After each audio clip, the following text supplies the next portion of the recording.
Listening to the Morning Punch-In Show with RB and Jae, live and direct from more cities than an Instagram model's bio. Get ready for some boxing talk on the clock. Let's face it, you're not working and somebody's got to pay for the Wi-Fi.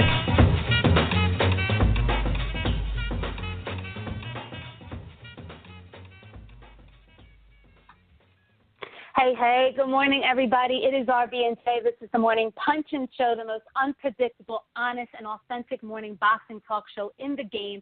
Today is Monday, December 12, 2016. Our special guest today on the Hotline Bling is the newly crowned champion, four-time champ, Abner Mares. So please hang on tight. We're going to speak to him around the 30-minute mark this morning. Let me properly introduce my partner in crime, creator and founder of BadCulture.net, contributor for Black Sports Online, Jae LeBeouf. What's good, Jae?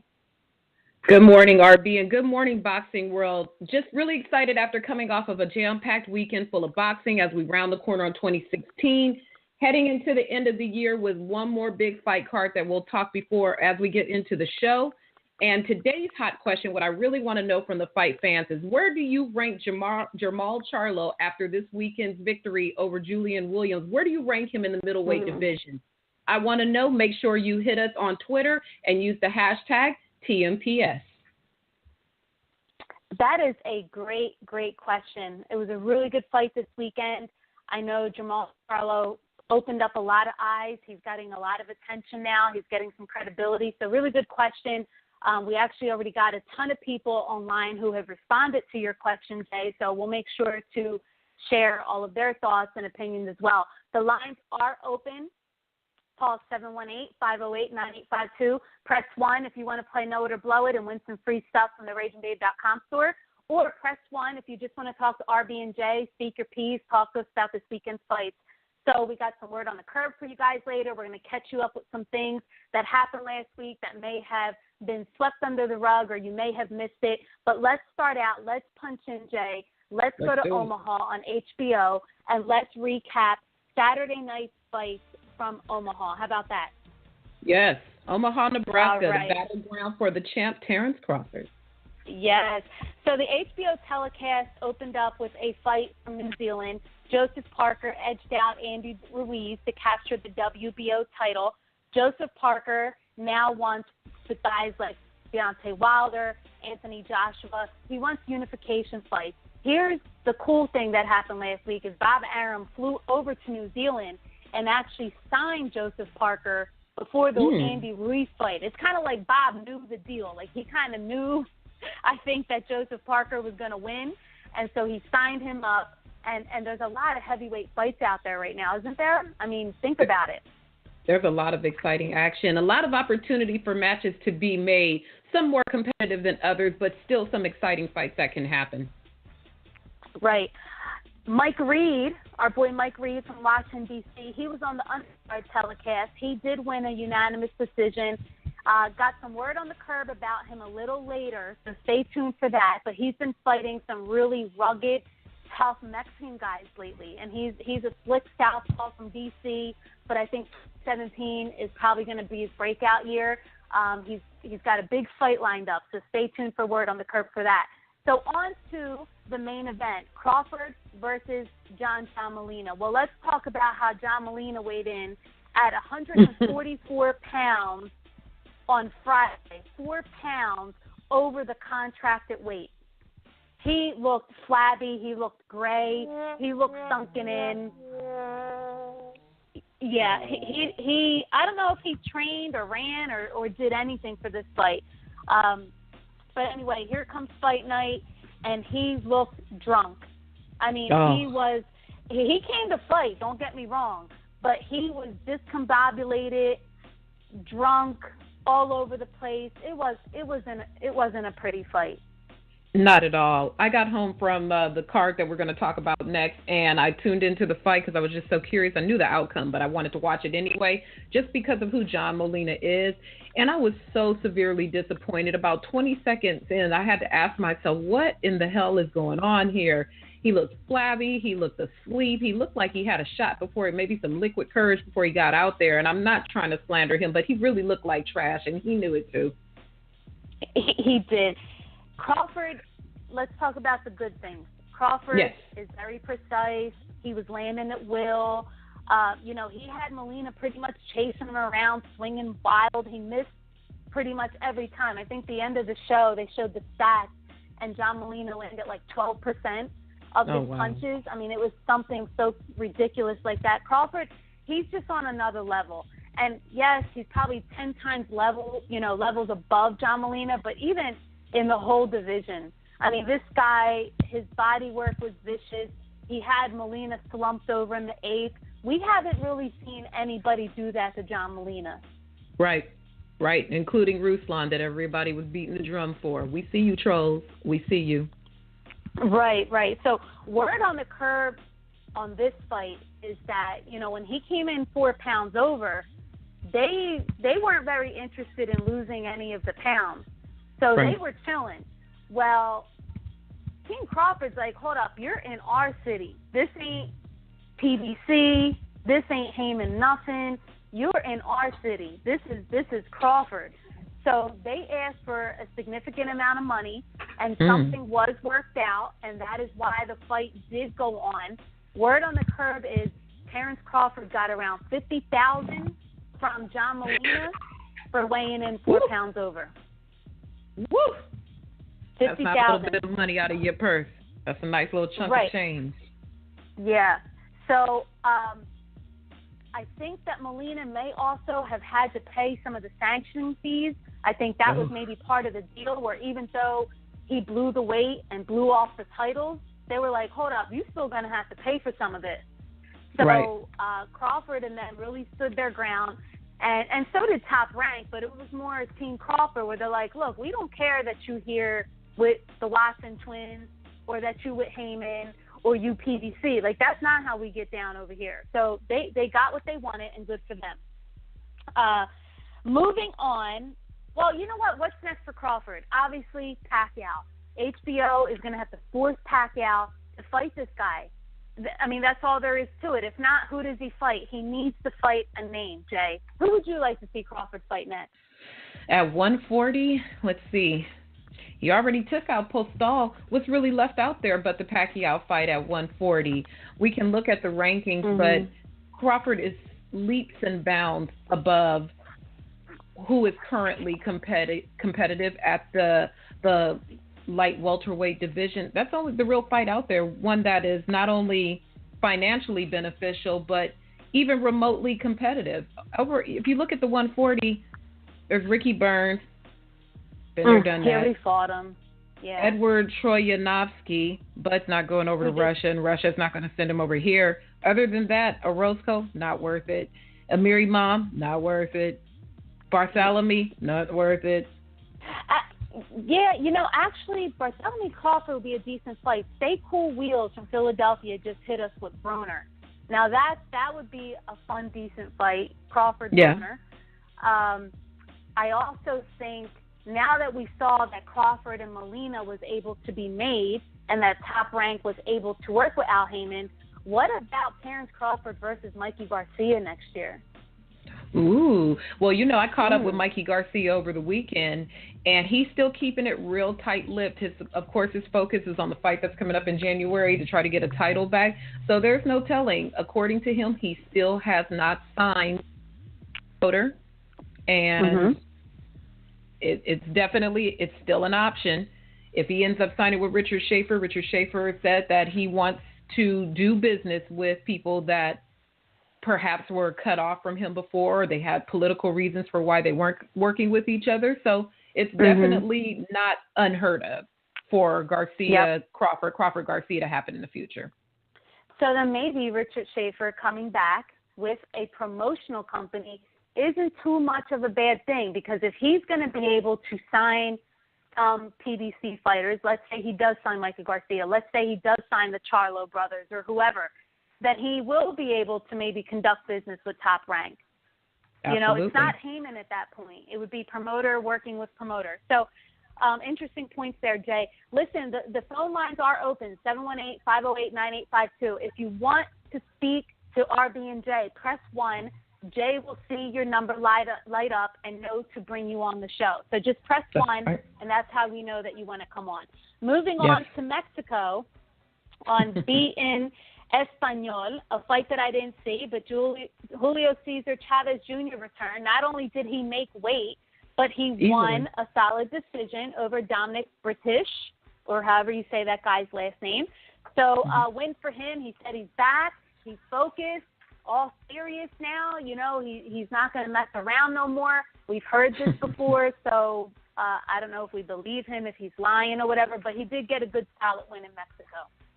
Yes, he did. The chatter among Chavez Jr. in the media section here in Los Angeles was he was given an ultimatum by Al Heyman. This is hearsay, but this is what the word was in L.A., that if he didn't make weight and look impressive in this fight, that he was going to get dropped from the stable and left to his own devices to fight down in Mexico.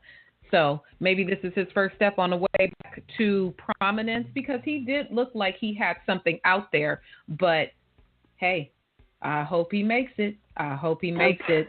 Boxing is definitely better with him in it and competitive than not. Yeah, and you know what? He is still a name. People tune in because you just don't know what you're going to get from this guy. He's always in an entertaining fight, whether he's losing or winning or quitting or whatever. So anyway, let's move on to the Showtime card, because we are expecting Abner Mares to call at the 30-minute mark. So let's get through the big Showtime Championship boxing card Saturday night. Let's start out. Let's go to Manchester, where IBF heavyweight world champion Anthony Joshua retains the crown with the third-round knockout over Eric Molina. No shocker there. Definitely wasn't an upset.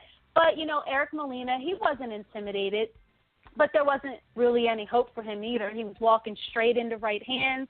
He's another one that was pretty discombobulated in there. He was being bullied. I'm not crowning Anthony Joshua for beating and smashing Eric Molina, but I am crowning him for coming out the knives. He came out to some knives, and I was like, what? All right, Anthony, I see you over there in Manchester. His last three wins, his last 3 wins, he looked monstrous. But his last 3 wins were against Charles Martin, Dominic Brazil, and Eric Molina. So, you know, how much of a monster is he really? So what's next for him? Eddie Hearn jumps in the ring, Eddie Hearn, the God promoter, and he announced Anthony Joshua versus Wladimir Klitschko April 29th at Wembley. Now, that's how you make a fight. That's right. That's a good fight. That's a great fight for the young, strong champion. That's a great fight for the old man. The old man still got a little bit of something in the tank, especially since he's had some time off when the Tyson Fury fight fell apart. One thing we can agree upon, it was not a good weekend to be named Molina in boxing this weekend. Everybody named Molina took an L this weekend, and a bad L at that. As for Anthony Joshua, once again, we can't crown him yet. If he beats down Wladimir Klitschko in a more decisive fashion than Tyson Fury, the Tyson Fury bout was just kind of boring, and they just kind of jabbed away at each other. But if he knocks down the old man, I don't know.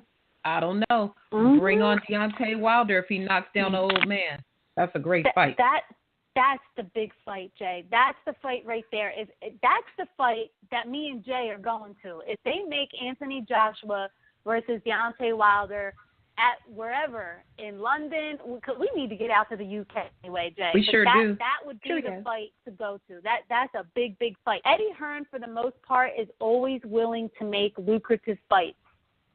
I wish other promoters would do that, or other advisors, managers, whatever they call themselves these days.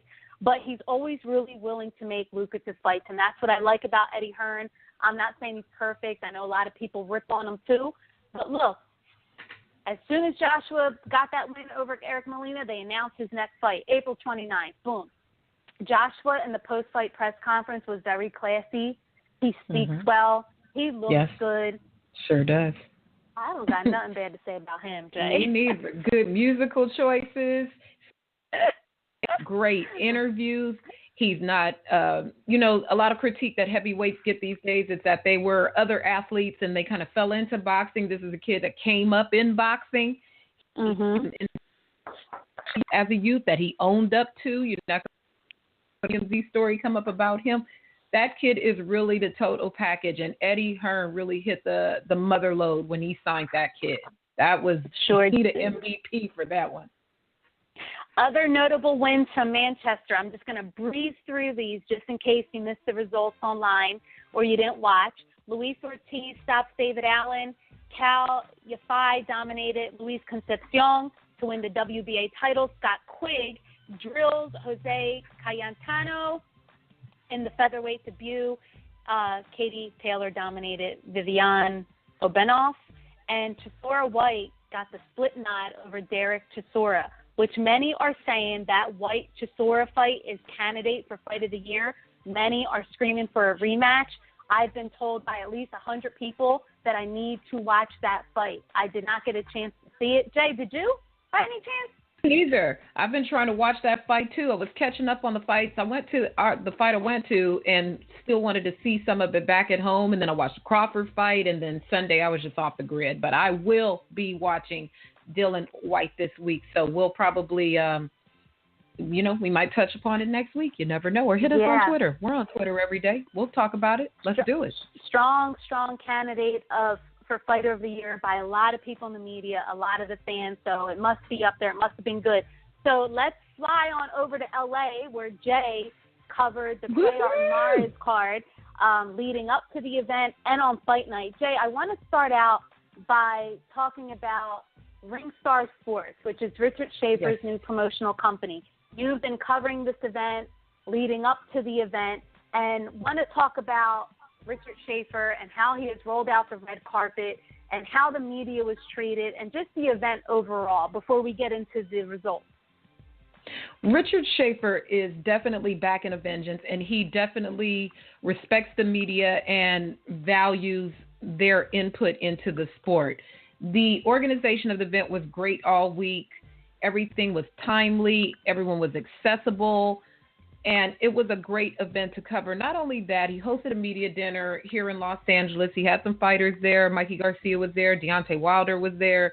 His new signees, the two brothers, and his newest signee, the Olympian Misael, were all there.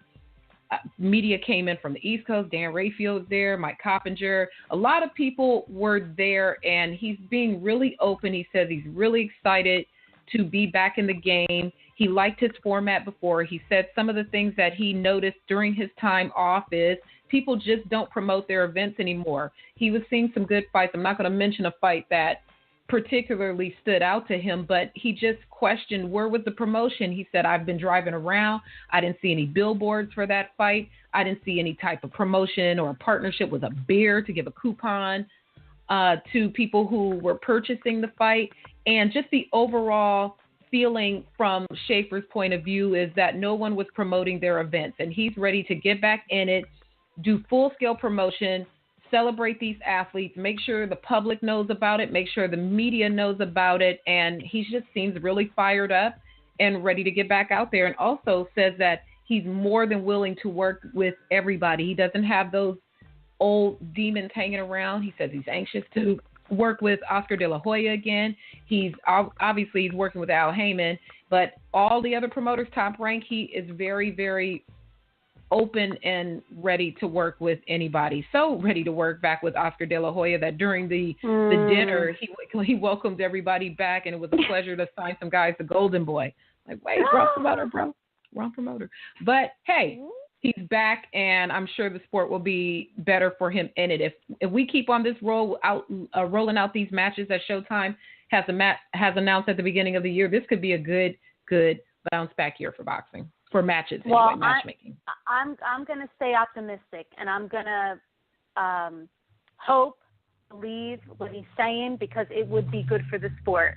I don't know if Oscar and company would be so willing to work with him, but let's just be optimistic about it because there's some good fights that could be made there. So, Jay, let's go to the card. Lenny Zapavinga? Yes. Is that how you say his name? And Eric Lubin were triumphant. You want to open up with the Eric Lubin knockout over Juan Cabrera? Erickson Lubin, that kid is ready to shout out to him for his Yeezys and Richard Schaefer. Erickson Lubin had no trouble dismantling his opponent, winning by knockout in the second round. He got Juan Cabrera out of there. It was way down on the undercard, but really, when you take these type of fights and you're at the point that you're at in your career, like Erickson Lubin, that's the way you're supposed to finish. You're not supposed to drag it along. You're supposed to go out there, handle your business, look spectacular, and get the win. So congratulations to him on a good win. Also on the undercard for this fight, Abner Mares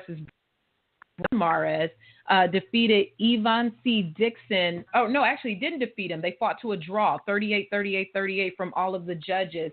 It was surprisingly a competitive fight considering Dixon had something to the effect of 15 losses. I think his record was 7-15 heading into the fight, but he came out. He had on his good Apollo Creed trunks, and he didn't get the email that he was supposed to fold up because he was really, really competitive. Where Don Mares goes from here, I'm sure he'll fight on the undercard if his big brother Abner fights again. He's got some scary tattoos, though. I'm just saying. So that was a interesting bout. But heading into the fight against Zapavinga versus Lipinets, that fight was fantastic. It was explosive. That was Woo! That fight was fire. They came out. Zapavinga was supposed to be the B-side in that fight. You had Freddie Roach versus across the ring. I think Robert Garcia was the trainer in the other corner. And it was just a highly competitive fight. Zapavinga was pulling ahead. He was outworking. He was punching. He was slugging. And then all of a sudden we head into the 8th round, and Lipinets got his thoughts together, and he came from underneath and he knocked Zapavinga clean out. There was a lot of cuts, there were a lot of blood, there was a lot of bullying, there's just a lot of brawling, and it was a great fight that should have been, an aftermath on the main broadcast. But you found yourself lucky because it was a really fantastic fight. Now it was a good bloody brawl. I'm sorry. It was good. If you can find that fight online, see if you can go back and find that fight. Sergey Lipinets versus Zapavinga. Leonardo Zapavinga, 8th round knockout. That was, all those fights were really good, but that fight was exceptional and bloody and violent. Now, let's get into it. Charlo Williams. Yeah, so unbeaten Jamal Charlo retained his IBF belt with the 5th round knockout over Julian Williams. I think a lot of people in their heart wanted Julian to win. He's just a really humble kid from Philly. He doesn't live outside of his means. It's really hard not to like him. But, at the end of the day, Jamal Charlo was so much stronger and so confident and so seasoned and precise. He looked like the more experienced and fresher fighter in there. Jay, he looked like an ox. That uppercut that put Williams down, it was like a sniper shot. That thing was so on the money. I don't know how Julian got up from that shot. And, you got to give Julian credit. And, hey, I'm okay with eating crow. I picked Julian to win. I've been beating the drum for him for years. I do feel that he was a bit inactive, and this has been the common theme with a lot of Heyman fighters, and they're not stepping up properly. But he wanted his shot. He fought through all them bullshit eliminators to get his shot, and this is what he wanted. So it's either going to make him or break him. And I think with the character that he has, I think it's going to make him. I don't think a loss is going to break him or his spirit. But it was actually a good couple rounds. The first 4 rounds were really competitive, but Charlo just looked that much better. He just looked so much stronger. Jay, I don't remember him looking like that against Austin Trout. Do you? I don't either. He looked huge, filled out, and strong and powerful. And what was even more intriguing to me about him winning by uppercut, when I think back to the Charlos, and I remember interviewing Jamal Charlo, like 3 years ago, that wasn't even a real punch part of their arsenal. Everything about them was the jab, the jab, the jab, the jab, that Ronnie Shields drilled into them that everything was supposed to work off of the jab. To see him mix it up and just with the precision and the perfect placement, Hell, even his jabs were giving Julian that work. Let's talk about that jab. Let's talk about the jab that put him down. And I don't think he ever regained his legs after that first knockdown. And people are saying, oh, he must be chinny. We don't know if he's chinny because he wasn't ever really hit that hard. The commentators kept saying that Julian Williams has not lost a round in 10 fights. Now, while that may sound great, is that really good for a fighter that in your last 10 fights you have not lost a round? That may also mean that maybe you weren't chin tested. You know, right. Where Charlo has had to face tougher competition and he has faced some adversity. He faced a lot of adversity with Austin Trout. Austin Trout did not get dropped in their fight, and he went the distance. And a lot of people think Austin Trout might have pulled that fight off. Right. It was highly competitive, and we're going to talk about that a little bit more in the show. We'll go back to Charlo Williams, but I believe we have our first guest. Oh, excuse me. No. Oh, yes, we do. We have our first guest in the queue. Let's bring on the new. Good morning. Punch and Show with RB and Jae. Who are we speaking to, and where are you calling from? How you doing? Yes, the new. I am Abner Mares, a new world champion. Thank God. All right. I'm so happy for you. Thank you so much. Good morning. It is a pleasure. You are up early on a Monday celebrating this new win, a spectacular win, a total fight. How does it feel to be back in that top spot? Well, first of all, yes, I'm really up early today, Monday. I had to take the kids to school, something that I've been missing since, training camp and all. So it's time to put time now on my family and my kids. And it's a great feeling, man. It's a beautiful feeling to be world champion once again. Like I said, it's been a long time. I feel great. I feel accomplished so far. I'm happy with myself. I'm happy with the decision and just all the work that we put in, for this camp and just for my career in general. Abner, as I watched you during the fight week, the day that really stuck, other than fight night, of course, the day that really stuck out to me watching you was on Thursday at the press conference. Your address to the media was so heartfelt. You looked so comfortable and just completely at peace. The difference for this fight, working with Robert Garcia, was that the biggest difference? Because this just looked like a perfect marriage between trainer and fighter. Yes, without a doubt. I think it is really fair and it's the honest truth to say that that is the reason, the reason why I won this fight. The great team Robert and myself have made.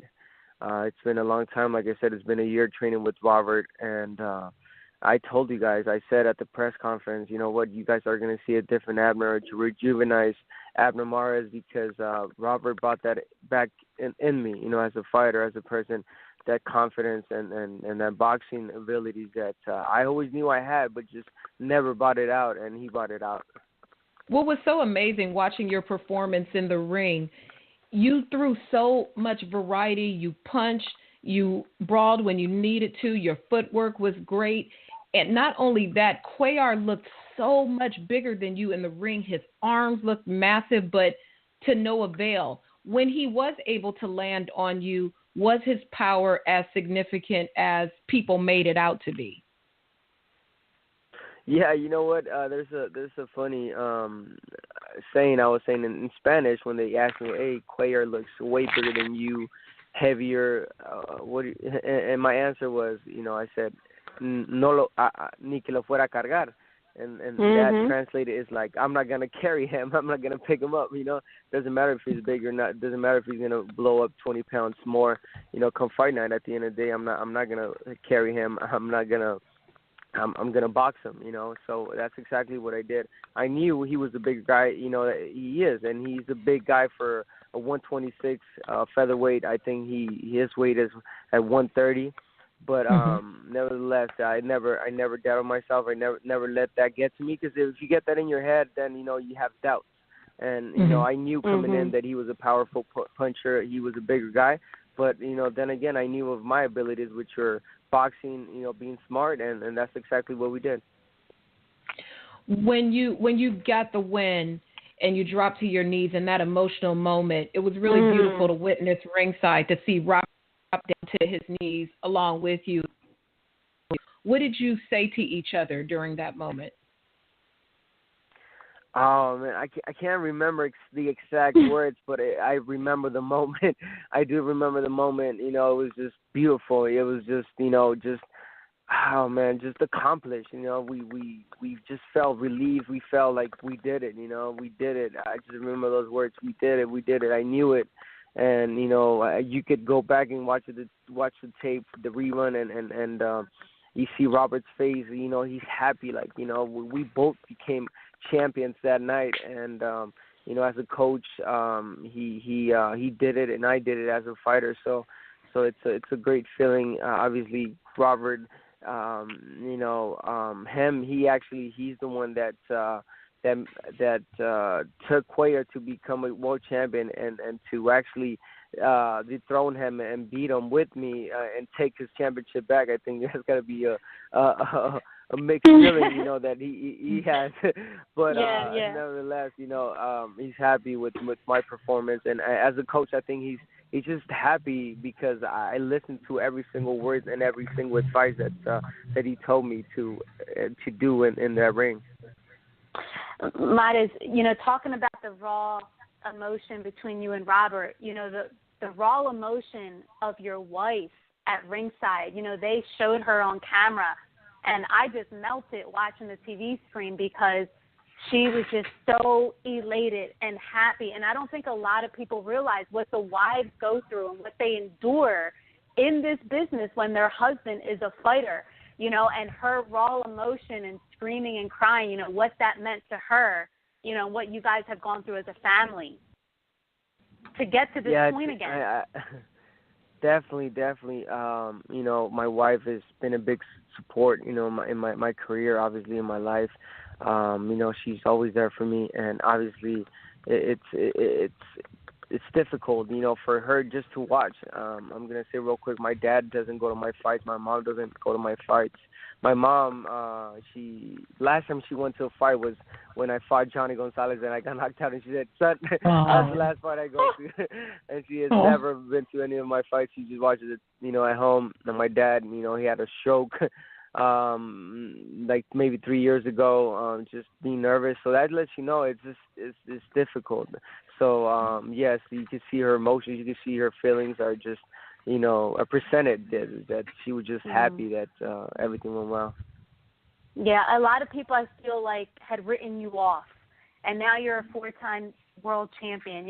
That's got to feel good for everyone. And, I got to say, your resume from 118 to 126 is just as good as anyone out there in the past 7 to 8 years. I mean, it's loaded, and I think the only person that you may or not be missing on your resume is maybe like a Rigondeaux or a Donaire, but you fought everybody else. That's right. Yes, you know what? I want to be known as that. I always said that I'm not afraid of anyone. And this is the honest truth. I'm not afraid of any fighter because at the end of the day, I have 2 hands. I can defend myself.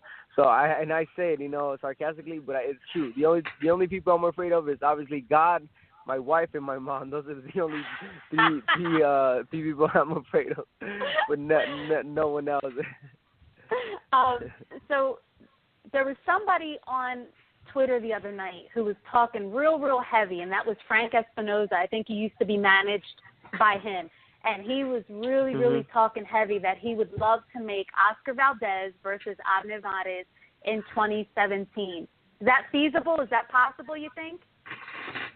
I think that's possible. Definitely. Obviously, I heard there's rumors about Al Haymon working now with Top Rank. So yeah, I think it's reasonable. I think it could happen, and if that fight happens in the future, I'm more than willing. Obviously, Oscar Valdez, he's a great champion. He's definitely a great fighter, a strong fighter. Obviously, he just became world champion. He's got one defense. So I mean, again, I will fight anyone. So again, nothing personal against Frank Espinoza. Definitely, he wants his fighter to fight the best. So if he feels that this is a great fight, then let's do it. You know, Abner, watching you back out there and with Richard Schaefer at the helm with Ringstar Sports, I remember back when Richard Schaefer, he's always been a huge fan of yours, and he definitely were among his pound-for-pound best fighters that he has ever seen. How gratifying was it to be back with Richard Schaefer and putting on a great show? Oh, man, it's a great feeling. You know what? Back in the dressing room, and I always said it in the honest shoot, the only person, win or lose, that will go to the dressing room and just be there for me will be Richard Schaefer. When I was a Golden Boy, Richard Schaefer, before the fight and after the fight, he will always show up. Even in my one defeat with Johnny Gonzalez, he came back to the dressing room, he gave me a hug. He said, Abner, this is nothing. You're going to come back. We got good fights for you. And we're reminiscing, and he said one thing that really is the honest truth. He said, Abner, you were the first, and this is the truth. And Golden Boy never really mentioned it. I was their first grown world champion that they brought up. That company, I was their first world champion. And now with Ringstar, I'm their first champion. So, you know, he's like, Abner, this is amazing, a great feeling for him. I know Richard personally. He's a great friend of mine outside of the ring, outside of boxing business. You know, great person, beautiful person, his family. And I got nothing but the ultimate respect for him and obviously the gratitude for him letting me fight under his banner. All right. Well, one final question before we wrap it up and let you get some breakfast this morning, get some chilaquiles or something good this morning. We know. You watching I already know. You know, I sent my spies over there. The most important thing that we need to know is, how did the Banda do? We know you take your Banda seriously. How did they do Saturday night? Are they pound for pound champions on the instruments? They are one of the best. Ulises Chaides, he's one of the best upcoming artists right here in LA. Great banda, and yes, I'm one fanatic in that music. And Mexican, I always like my live music. So yes, they won, and after the fight, we had them playing late night. So definitely, I want to thank him, and obviously thank you guys for the opportunity to interview me, for the time. Thank you everybody for having faith in me. The ones that didn't, well, welcome back. That's okay. For always. Yeah, trusting, and there's Abner Mares for many, many more years, God willing. All right. Well, we appreciate you. Congratulations again, and enjoy your time off before we see you in the ring again. Thank you so much. You have a beautiful morning. You too. All right. Boxing Universe, we are going to take a quick commercial. Back, we'll talk a little bit more Charlo Williams and maybe play some Know It or Blow It. Are you looking for a website that has all the latest and upcoming boxing events, plus unique and stylish boxing shirts and hoodies for men and women? Go check out RagingBabe.com. It's your one-stop shop for the most current boxing info and fresh boxing apparel for him and her. Shop online today at RagingBabe.com. Use the promo code RB20 at checkout for 20% off your entire purchase today. That's code RB20 for 20% off your entire purchase today, only at RagingBabe.com. So join the movement and see why attitude and loyalty become passion and determination, only at RagingBabe.com. All right, we are back. Shout out to Abner Mares for, waking up early, taking his girls to school, jumping on the phone with us. I mean, the guy just fought, Saturday night, and he called in to the Morning Punching Show. So mad respect, shout out to him. Today, let's finish up and wrap up Charlo Williams here. Let's go to your hot question. You asked a really, really good question on social media. You said, after the knockout over Julian Williams, where does Jamal Charlo rank amongst the rest of the junior middleweights in that division? If you want to go ahead and share some of the responses from Twitter, you've got a bunch here. Yeah, wow, you guys like that question. Ooh. So here is one from me, Raymond Boone. He says, he's top 10, Canelo, Boo Boo, and Maul. Top 2, Canelo, Boo Boo, and Maul. Any order you want. For your information, at that weight, they better be careful with him. Size and strength are also very tough. Thank you for your response. Mr. Lowplace says that behind Lara, but over everyone else. Another person says their ranking is number 1, Erislandy Lara, Canelo, Jamal, and then Boo Boo Andrade. King Williams says that he's currently 3rd behind Canelo and Lara. I can't read your, well, you know, we a grown-up show. Fuck GGG, Loma, and Kovalev says that Charlo is number 3 under Canelo and Boo Boo. And let's see. Somebody said, I thought it was pretty funny. Good loss, bad win says. I thought it was pretty funny. Everyone wanted Charlo to lose so bad. Yep, even the media. I wouldn't say that to be true. I just think that the general sentiment was that it would be a more competitive fight. I think the general consensus is that Williams still has more skills in the arsenal, just he got outpowered by a really big Charlo who knocked him smooth out. And I think that's just the general sentiment. A couple more responses to the question. Don Harum said, hard to say. Seems like everyone in the junior middleweight division is fighting tune-up fights. At this point, he's got to be top 10. Very, very good point. That just goes back what you said earlier, RB, about not losing a round in 9 fights. But, you know, how do you really put that into the equation? Does that mean that you're superior, or does that mean your opposition sucked? So, very good point. You know, our listeners are very astute, RB. Well, I'll say after that fight, I definitely give Jamal Charlo props.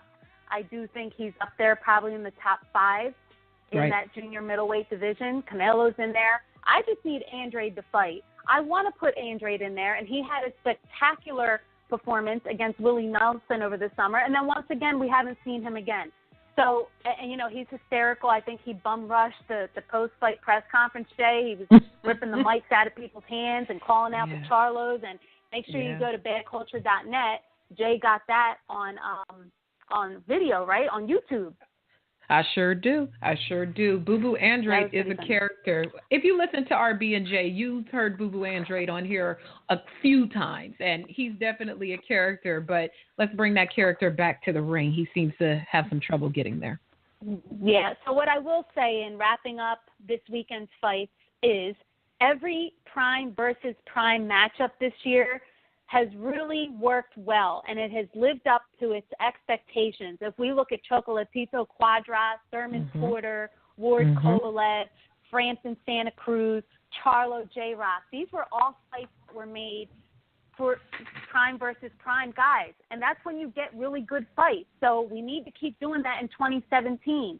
These guys in their prime have got to fight each other. It doesn't matter if you win or you lose. You know, they end up being really good matchups, and you live to see another day whether you win or you lose. You know, J-Rock lost, but he showed a lot of heart. He's going to get another fight. You know, he's not done. He's definitely not done. J-Rock is, 26 years old?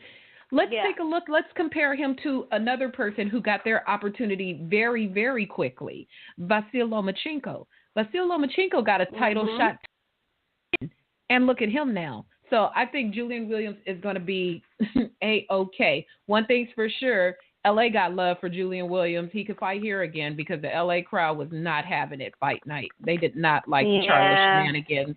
But hey, boxing, it's not a tea party. So, J-Rock, if you I can have you. Yeah, you know, I think Charlo becoming the heel after the fight really didn't hurt him as much as people think. Maybe you know, the fans were booing him and throwing beer at him. But this guy, I haven't heard this many people talk about him ever. Right. So, you know, I guess it's, you know, boxing needs villains too. And I guess now he's the villain. That's right. Hey, nothing wrong with that. Floyd Mayweather made millions off of playing the heel. So that's right. Hey, and Jay, he's doing is anybody in our switchboard willing to play Know It or Blow It? If anybody is daring to be great. I see the 773, the 404, the 330, the 267, the 8109, the 504. Let's play Know It or Blow It. Oh, it looks like the 845 press 1 and they want to do some Know It or Blow It. 845-248. You're on with the Morning Punch-In Show. Who is this and where are you calling from? What's up, girls? New York. YDK. What's up? YDK. What up? What up? I know that you just want to speak your piece. I don't think you want to play Know It or Blow It. No.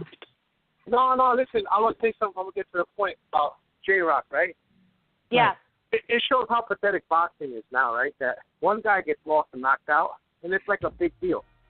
You know, it's like you have to hire a PR agent. You know, I'm out of breath. You have to hire a PR agent for a loss. Like, that's bullshit. You know what? When you step up and you face a tough opponent, you'll win or you lose. End of story. So I don't think any explanations need to be given from him or his camp or his people. He took a loss. He got knocked out. He got hit with a shot that anybody in that weight division would have got knocked out. Yeah. You know, so the kid got up. He showed he got heart. He showed he got skills. We can't say that he's chinny because you just never know. No excuses. You know, Charlo fought a better fight. But at the same token, you know, like Al Heyman fighters, it's not a reputation. It's a fact that these guys, when they take VADA testing, they fail.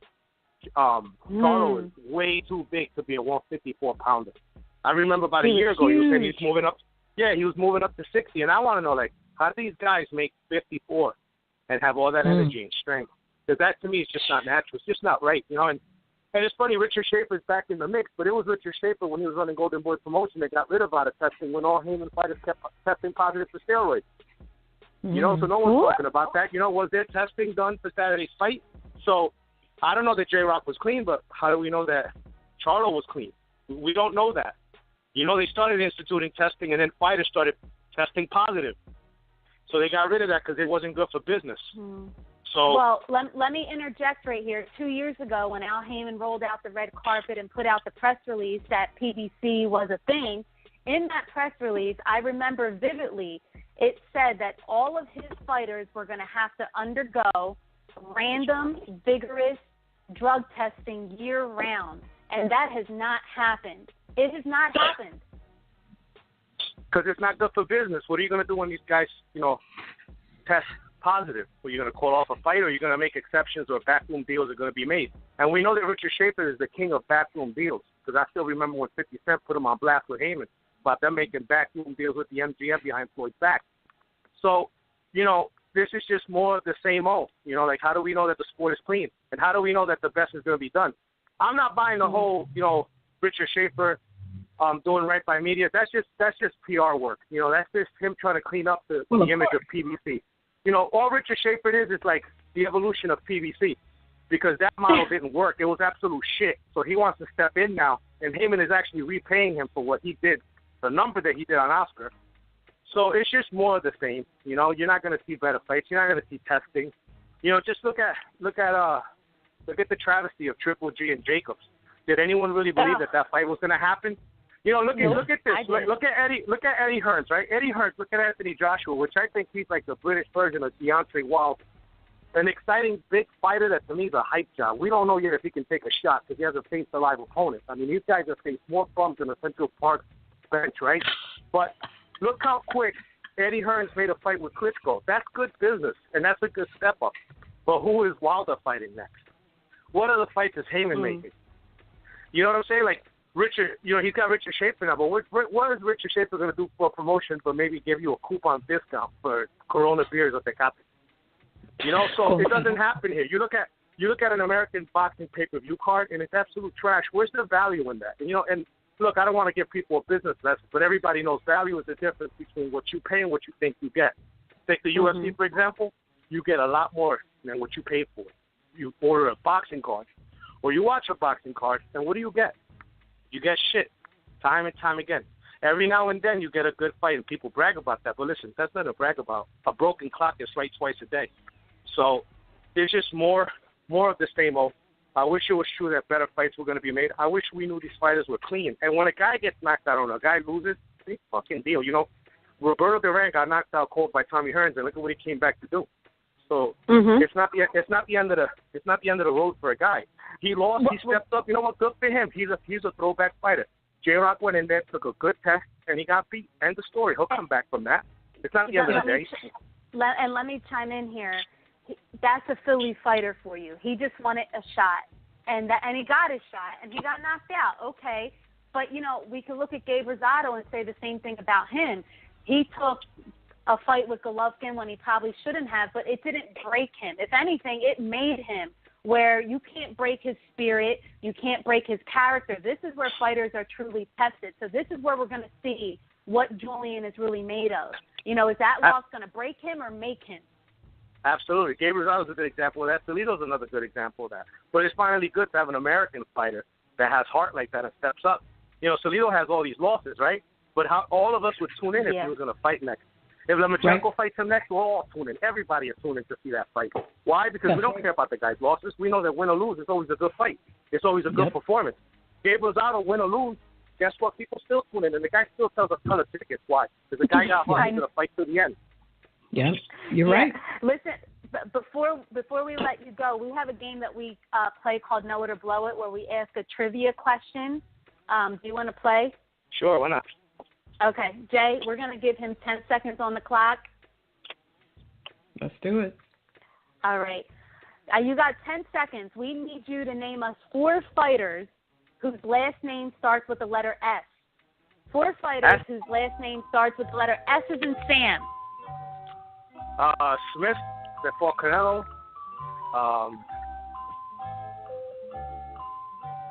You got me there. Sorry.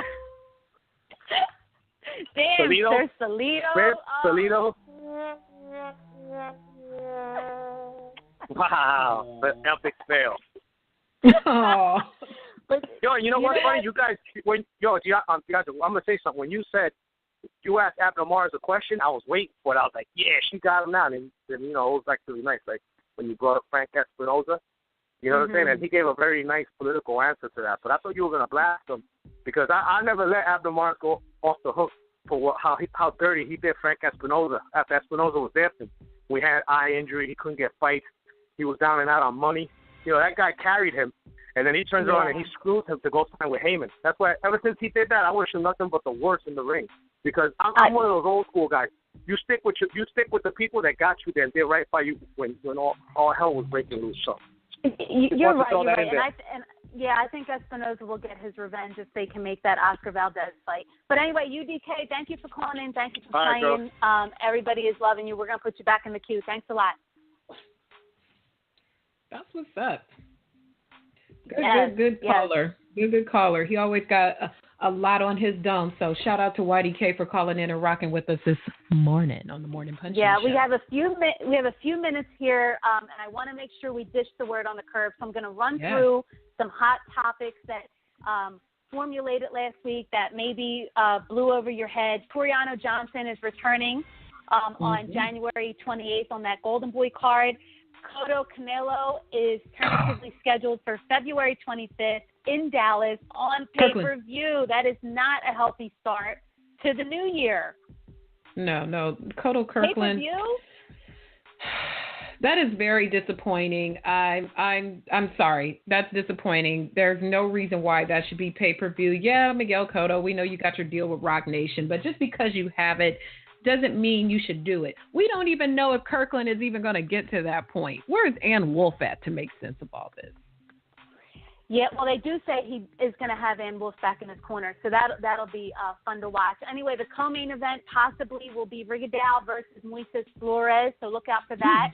Other news last week, Adrian Broner was hit for damages in a sex tape lawsuit. He was ordered to pay $175,000 to one of his co-stars in the sex tape that ended up on World Star Hip Hop. He said to the judge, look, I got 3 phones. I got a business phone, I got a family phone, and I got a hoe phone. And my hoe phone was not password protected, and somebody leaked the tape, not me. And the judge was like, you fool of shit, you got to pay this girl $175,000. It just don't stop for Adrian Broner. Anyway, Earl Spence wants that UBF title. He wants that Kell Brook fight.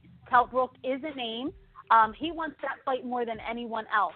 Okay, so he's waiting on a February purse bid to start negotiating. Now, this is what sucks. Earl Spence fought Bundu in, August? Right, the purse during the bid Olympics. Isn't until, the purse bid for the Kell Brook fight isn't until February. Then they got to negotiate. So when are we really going to see Earl Spence back? This is too long. This is too long of a layoff since the Bundu fight. He needs to get in there and stay busy. I just don't want to see him become irrelevant. You know what I'm saying? No. Because he's waiting on Kell Brook. Yeah, that guy, the ratings did so well. They had the good Olympic lead-in for that fight, and it's just a shame to have this kid just hanging out there. He was out here in L.A. for the fight this weekend, and please, powers that be, at least in the meantime, give him a tune-up. Keep that kid active. He's too young to be sitting on the shelf like that. Yeah, but again, this is a common theme. Anyway, Nazim Richardson was out there in L.A. this weekend, Jay, and he pretty much blatantly put it out there that he never got a phone call from Bernard to train him for his last fight. Simple as that. He said, I'm healthy. I ain't got no personal problems. I don't know how those rumors were manufactured, if it came from B-Hop or whoever. But he said, look, Bernard's always operated this way. He does what he wants when he wants it, and he can go out any way he wants to. Oh, that's very classy of Brother Nassim. Brother Nassim, keep it classy, though. We won't see any Facebook rants from him, I'm sure. Yeah. We're going to try to get Nazim on next week. We're going to see if we can make that happen. Right. Anyway, we have some word on the curb here. Ooh. And then we're going to wrap up with this weekend's fight schedule. Jay's going to bring that to us. So right. Here we go. Word on the curb. Brandon Barrios versus Victor Ortiz. It looks like that has been slotted for February 4th. No location has yet been determined, but it will most likely land in L.A. Woohoo! Word on the curb. Arthur Spilka versus Dominic Brazil in the first quarter, 2017. Yo, hey. Spilka versus Brazil. On that, I saw Dominic Brazil Saturday night in the area where the fight was, and if he's going to fight, I know they heavyweights, but he better start doing some road work. That's all I'm saying. Oh, might want to do some road work. Word on the curb. Thomas Top Dog Williams versus Marcus Brown has been finalized. Marcus Brown finally signed the contract. That fight has been made. They're just trying to figure out which date and where to put it. Top Dog is more of a Spike fighter. You know, he always makes for really good, entertaining fights, and the Spike Network seems to have really good, entertaining fights. So they want that fight on Spike. They're just trying to find the date. So look out for Top Dog versus Marcus Brown. Mike Reed versus Jose Ramirez, quarter 2017. Now that kid Jose stays Ramirez. busy. That kid stays busy. That's how you do it when you're a young fighter. Mike Reed fights like 4 or 5 times a year. Remember earlier I was saying that Top Rank has had Mike Reed fighting like tough Mexicans. Like his last 4 fights, he's fought like really tough, rugged Mexicans. And I'm like, there's a common theme there. And there was. And it's because the big fight for Mike Reed is going to be Jose Ramirez, the kid out of California who fights for Wooder, and like 13,000 people show up to his fights. That's it. That's good. That's a good fight. Yeah. That's a good fight. Word on the curb is Sean Porter has been really campaigning and fighting behind the scenes to get a fight with either Lamont Peterson or Andre Berto, but that does not seem to be coming to fruition. Lamont Peterson wants a big, big payday, and he wants to walk away. And Andre Berto thinks that he's the shit, apparently, since he fought Floyd Mayweather. And he ain't fighting for no little coins. He wants big money. And a Porter-Berto fight really isn't a big money fight. So these guys are, outpricing themselves from good fights. And those are good fights to make. You wouldn't watch Sean Porter versus Lamont Peterson or versus Andre Berto. Those are 2 good fights. I'd absolutely watch that. Absolutely. So it's a shame. Come on, guys. We know that Berto has been with Heyman for a long time, and he's among his most highly compensated fighters. But come on, son. Yeah. We on the sunset of the career. Let's just get these fights done. So in the meantime, Sean's just sitting there and being optimistic, and he said he's praying that somebody wants to fight him sometime soon. All right, last bit of word on the curb I got, and this came from Jake Donovan over at Boxing Scene, is that Robert Easter will be fighting January 27th in Toledo, Ohio on Bounce TV. He will be defending his belt. On that card, we will see Rashid Warren and Jamel Herring. Oh, okay. Nice January little stack card. I like E Bunny. I got to figure out how I can watch this fight. Yeah. On Bounce TV, girl. I don't even know where do you even get Bounce TV? They used to stream it on bouncetv.com, and it was actually a really good, high-quality stream. And then their last couple fights, they took the stream away. I don't know if it was too expensive or whatever, but I hope they stream that fight. I don't have Bounce TV. Anyway, a couple minutes here, Jay. Why don't you wrap up with this weekend's popular fight schedule? Let's do it. On Friday on HBO Latino, Sullivan Barrera versus Vyacheslav Shabransky, and also Eddie E-Boy Gomez versus Rashidi Ellis. That will be on HBO Latino out here in California down at Fantasy Springs. Pretty good card there. On Saturday, on Panama Cable Onda Sports from Russia, Alexander Povetkin versus Bermain Stavern. Let's hope he's hydrated. So heavyweight showdown happening there in Russia. I think the word is that the winner of Povetkin-Stavern gets Wilder. So better Povetkin than Stavern. So we'll see what happens with that. And, of course, from my backyard, the final one, allegedly, Bernard Hopkins is taking on Joe Smith Jr. at the Forum here in Inglewood, California. If you're in L.A., come out to the fight or come out and tailgate, kite your girl a beer. We'll talk about the fight, but you can watch that on HBO. All right. Thank you so much, Jay. Francisco Salazar from Boxing Team also hit me up. Friday night, Miguel Moraga will be fighting Eduardo Montoya out of Colombia. I don't think there's any way to watch it, but shout out to Francisco for dropping that over to us here. So that's a wrap, guys. This is the Morning Punch-In Show, RB and J. Make sure you visit badculture.net, blacksportsonline.com, ragingbabe.com. We have some great specials on ragingbabe.com right now. Everything on the store, at the store, online is only $15 except for hoodies. So make sure you go cop yourself a shirt or two or three. We appreciate you guys for listening to us this morning. Thank you, Jay, for always being the best co-host in the nation. Catch us every morning. Catch us every Monday morning from 8 to 9.